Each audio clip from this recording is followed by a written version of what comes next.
ఇంతటి దారుణంగా మోసం చేస్తా ఉన్న ఈ వ్యక్తులకు, ఇంతటి అన్యాయంగా మోసం చేస్తా ఉన్న ఈ వ్యక్తులకు, ఇలాంటి వ్యక్తులకు మనం మళ్ళీ వచ్చే ఎన్నికల్లో మళ్ళీ మనల్ని మోసం చేస్తూ, మళ్ళీ రంగురంగుల మేనిఫెస్టో అని చెప్పి పేర్లు చెబుతూ, మళ్ళీ మోసం చేసేందుకు ప్రతి ఇంటికి కూడా కేజీ బంగారం ఇస్తామని చెబుతూ, మళ్ళీ మోసం చేసేందుకు ప్రతి ఇంటికి బెంజ్ కారు కొనిస్తామని వాళ్ళు చెబుతూ,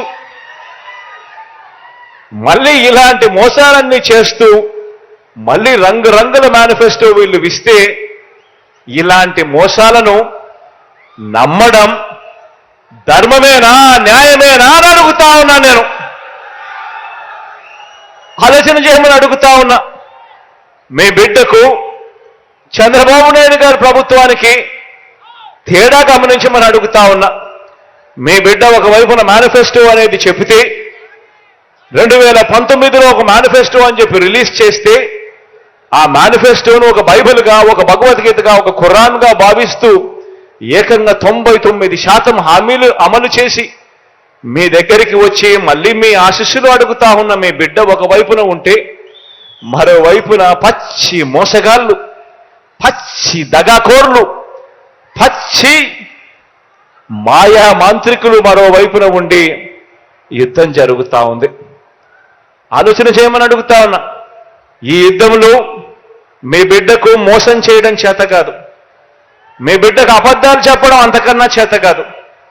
మీ బిడ్డ మిమ్మల్ని అందరినీ కూడా కోరేది ఒకటి, రాబోయే రోజుల్లో ఇలాంటి అబద్ధాలు, ఇలాంటి మోసాలు ఇంకా ఎక్కువ వింటాం, ఇంకా ఎక్కువ చెప్తారు. బహుశా మీ బిడ్డ ఇచ్చే మేనిఫెస్టో కన్నా ఇంకా రంగురంగులుగా వాళ్ళు మేనిఫెస్టో కూడా ఇస్తారు. కానీ మిమ్మల్ని అందరినీ కూడా ఒకటే నేను చెప్తా ఉన్నా, మీ ఇంట్లో మీకు మంచి జరిగిందా లేదా అన్నది మాత్రమే కొలమానంగా తీసుకోండి. మీ బిడ్డ ప్రభుత్వంలో మీ ఇంటికి మంచి జరిగి ఉంటే మాత్రం మీరే మీ బిడ్డకు సైనికుల్లా, స్టార్ క్యాంపెయినర్లుగా ముందుకు రండి అని చెప్పి మిమ్మల్ని కూడా పిలుపునిస్తా ఉన్నా. మోసం చేసిన వాళ్లకు, అబద్ధాలు చెప్పే వాళ్లకు గట్టి గుణపాఠం చెప్పే కార్యక్రమం ఒక్క నా అక్క చెల్లెమ్మల కుటుంబాలు మాత్రమే చేయగలుగుతాయి. ఓటు అనే ఒకే ఒక్క దివ్యాస్త్రంతో మాత్రమే చేయగలుగుతాము అని గట్టిగా చెప్పండి అని కూడా ఈ సందర్భంగా మిమ్మల్ని కోరుతా ఉన్నా. ఈరోజు మంచి జరగాలని మనసారా కూడా మీ ఆకాంక్షిస్తూ, కోరుకుంటూ, కాసేపటి కిందట రామిరెడ్డిన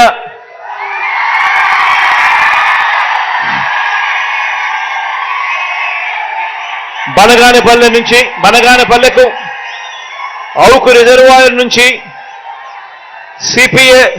సిపిడబ్ల్యూఏ స్కీమ్ ద్వారా దాదాపుగా 100 కోట్ల రూపాయలు ఖర్చు అయ్యే నీటి ప్రాజెక్టు గురించి, నీళ్లు సప్లై చేసే దాని గురించి అడిగాడు.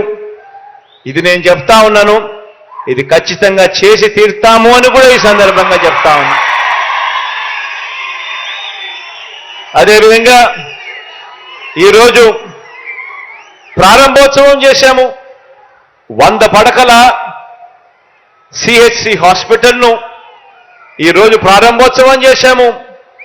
ఇందులో 23 మంది డాక్టర్లు మనకు అందుబాటులోకి వచ్చే కార్యక్రమం జరిగింది. దీనివల్ల పారామెడికల్ స్టాఫ్తో కూడా కలుపుకుంటే దాదాపుగా 100 మందికి పైగా ఈరోజు అందుబాటులో స్టాఫ్ కూడా మనకు హాస్పిటల్లో ఉండి మన చెయ్యి పట్టుకుని నడిపిస్తూ మనకు తోడుగా, అండగా నిలబడే కార్యక్రమానికి కూడా ఈరోజు ప్రారంభోత్సవం కూడా జరిగిందని కూడా సంతోషంగా కూడా తెలియచేస్తూ, దేవుడు చల్లని దీవెనలు ఉండాలని, మీ అందరికీ ఇంకా మంచి చేసే అవకాశం దేవుడు దయ వల్ల రావాలని మనసారా కూడా ఆకాంక్షిస్తూ ఇక బటన్ నొక్కే కార్యక్రమానికి శ్రీకారం చుడతా ఉన్నా.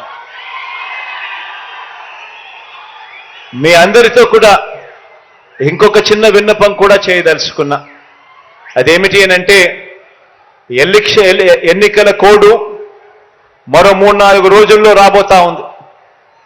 ఎన్నికల కోడ్ మరో 3-4 రోజుల్లో రాబోతా ఉంది. కాబట్టి బటన్ నొక్కే కార్యక్రమం పూర్తి చేసేస్తా ఉన్నాం ఈరోజు ఈబీసీ నేస్తం కూడా. డబ్బులు వచ్చే కార్యక్రమం కొద్దిగా ఒక రోజు అటు ఇటుగా, ఒక వారం అటు ఇటుగా జరుగుతుంది. దీనివల్ల ఏ ఒక్కరు కూడా భయపడాల్సిన పని లేదు. ఖచ్చితంగా ప్రతి ఒక్కరికి కూడా డబ్బులు కూడా చేరుతాయన్న సంగతి కూడా తెలియజేస్తా ఉన్నాను. ఈ 2 వారాల పాటు ఓ ఈనాడు చదవద్దండి, ఓ ఆంధ్రజ్యోతి టీవీ చూడొద్దండి, ఓ టీవీ5 తిరగ చూడొద్దండి. ఆటోమేటిక్లీ డబ్బులన్నీ పడిపోతాయి. ఆ తర్వాత ఏం చూసినా మీరు పర్వాలేదు. ఎందుకంటే మనం యుద్ధం చేస్తా ఉన్నది ఈరోజు చంద్రబాబు నాయుడుతో కాదు, యుద్ధం చేస్తా ఉన్నది ఒక చెడిపోయిన ఒక మీడియా వ్యవస్థతో కూడా యుద్ధం చేస్తా ఉన్నాం.